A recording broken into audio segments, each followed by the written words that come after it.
ಸ್ನೇಹಿತರೆ ನಮಸ್ತೆ, ನಿಮಗೆಲ್ಲ ಮತ್ತೊಮ್ಮೆ ಯಾದಗಿರಿ ನ್ಯೂಸ್ಗೆ ಸ್ವಾಗತ. ನೀವು ನೋಡೋ ದೃಶ್ಯಗಳು ಯಾದಗಿರಿ ನಗರದ ಭೀಮಾ ನದಿಯ ದೃಶ್ಯಗಳು, ಭೀಮಾ ನದಿ ಬ್ರಿಡ್ಜ್ ದೃಶ್ಯಗಳು. ಯಾಕೆ ತೋರಿಸ್ತಿದ್ದೀನಪ್ಪ ಅಂತಂದರೆ, ನಾನು ಕೆಲವು ದಿನ ಹಿಂದುಗಡೆ ಇಲ್ಲೊಂದು ವಿಡಿಯೋ ಮಾಡಿದ್ದು ನಾನು.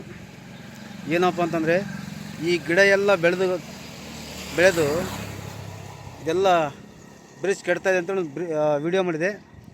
ಈಗ ವಿಡಿಯೋ ನೋಡಿದ ಅಧಿಕಾರಿಗಳು ಎಲ್ಲ ಗಿಡಗಳನ್ನು ಕಡ್ದಾಕಿದ್ದಾರೆ. ನೋಡ್ತಿರೋ ದೃಶ್ಯಗಳಲ್ಲಿ ಇದು ಭಾಳಷ್ಟು ದೊಡ್ಡ ದೊಡ್ಡ ಗಿಡಗಳಿದ್ದು ಈಗ ಅಧಿಕಾರಿಗಳು ಕಡಿದಿದ್ದಾರೆ. ತುಂಬ ಧನ್ಯವಾದಗಳು ಅಧಿಕಾರಿಗಳಿಗೆ. ಎರಡು ಕಡೆ ಸಹ ಕಡಿದಿದ್ದಾರೆ, ಒಂದೇ ಕಡೆ ಇಲ್ಲ.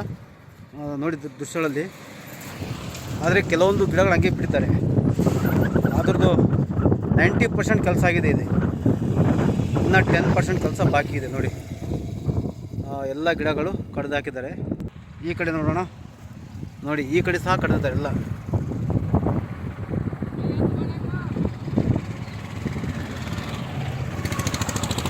ಇದು ಸ್ನೇಹಿತರೆ,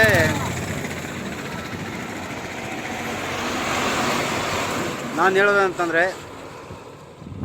ಯಾದಗಿರಿ ನ್ಯೂಸ್ ವರದಿ ನೋಡಿ ಎಚ್ಚೆತ್ತುಕೊಂಡ ಅಧಿಕಾರಿಗಳಿಗೆ ತುಂಬ ಧನ್ಯವಾದಗಳು. ಒಳ್ಳೆಯ ಕೆಲಸ ಮಾಡಿದ್ದೀರಿ ಅಧಿಕಾರಿಗಳಾಗಿರ್ಬೋದು ಮತ್ತು ಜನಪ್ರತಿನಿಧಿಗಳಾಗಿರ್ಬೋದು. ಈ ಯಾರು ಗಿಡ ಕಡಿಸಿದಾರಲ್ಲ ಅವರಿಗೆ ತುಂಬ ಹೃದಯಪೂರ್ವಕ ಧನ್ಯವಾದಗಳು. ಯಾಕಂತಂದರೆ ಇದು ಭಾಳಷ್ಟು ಹಳೆಯ ಕಟ್ಟಡ, ಇದನ್ನು ಉಳಿಸ್ಕೊಳ್ಬೇಕಂತೇಳಿ ನಾನು ಹಲವು ಬಾರಿ ಇದರ ಬಗ್ಗೆ ವಿಡಿಯೋ ಮಾಡಿದೆ. ಅಧಿಕಾರಿಗಳು ಈಗ ಎಚ್ಚೆತ್ತುಕೊಂಡು ಇದನ್ನು ಗಿಡಗಳು ತೆರವುಗೊಳಿಸಿದ್ದಾರೆ. ಆದರೆ ನನ್ನ ಒಂದು ಮನವಿದೆ, ಅಧಿಕಾರಿಗಳು ಏನು ನೀವು ಬೇಸರ ಪಡೆದುಕೊಳ್ಳಬೇಡಿ. ನನ್ನ ವಿಡಿಯೋ ನೋಡಿ ತಮಗೆ ಸಿಟ್ಟು ಬರ್ತಿರಬಹುದು, ಆದರೆ ಅದು ತಮ್ಮ ಕೆಲಸ, ಇದು ನನ್ನ ಕೆಲಸ. ಆದರೆ ನಾನು ಮನವಿ ಮಾಡ್ತೇನೆ ನಿಮ್ಮ ಹತ್ರ, ದಯಮಾಡಿ ತಾವು ಏನು ಮಾಡಬೇಕಪ್ಪ ಅಂತಂದರೆ, ಈ ಗಿಡಗಳಿಂದ ಕಡಿದಿರಲ್ಲ ಆ ಬೇರು ಸಮೇತ ಕಡಿಯುವಂಥ ಕೆಲಸ ಇವತ್ತು ಅಧಿಕಾರಿಗಳು ಮಾಡಬೇಕಾಗಿತ್ತು. ಆ ಕೆಲಸ ಮಾಡಿಲ್ಲ ಅಧಿಕಾರಿಗಳು.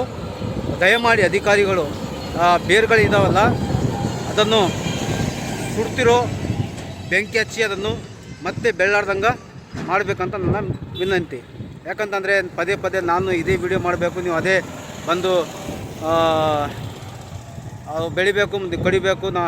ಅದು ನೀವು ಕಳ್ಳಾದ ಸಂದರ್ಭದಲ್ಲಿ ನಾನು ಬಂದು ವಿಡಿಯೋ ಮಾಡಬೇಕು, ಅದು ಬೇಡ. ಇದು ಶಾಶ್ವತವಾಗಿ ಬೆಳ್ಳಾರ್ದಂಗೆ ಒಂದು ನೀವು ಕೆಲಸ ಮಾಡಬೇಕು. ಅದನ್ನು ಬೆಂಕಿ ಹಚ್ಚಬೇಕು. ಬೆಂಕಿ ಹಚ್ಚಿದ್ರೆ ಇನ್ನೊಂದು ಸರ್ತಿ ಗಿಡ ಬೆಳೆಯಂಗಿಲ್ಲ ಮತ್ತು ಈ ಬ್ರಿಡ್ಜ್ನೂ ಬಾಳಿಕೆ ಬರುತ್ತೆ ಅಂತ ಇಷ್ಟು ಹೇಳ್ತಾ ಈ ವಿಡಿಯೋನ ಇಲ್ಲಿಗೆ ಮುಗಿಸ್ತಿದ್ದೇನೆ. ಮತ್ತೊಮ್ಮೆ ಈ ಸಂಬಂಧಪಟ್ಟಂಥ ಅಧಿಕಾರಿಗಳು ಈ ಬ್ರಿಡ್ಜ್ನಲ್ಲಿ ಯಾರು ಗಿಡ ಕಡಿಸಿದ್ದಾರೆ ಅವರಿಗೆಲ್ಲರಿಗೂ ತುಂಬ ಹೃದಯಪೂರ್ವಕ ಧನ್ಯವಾದಗಳು.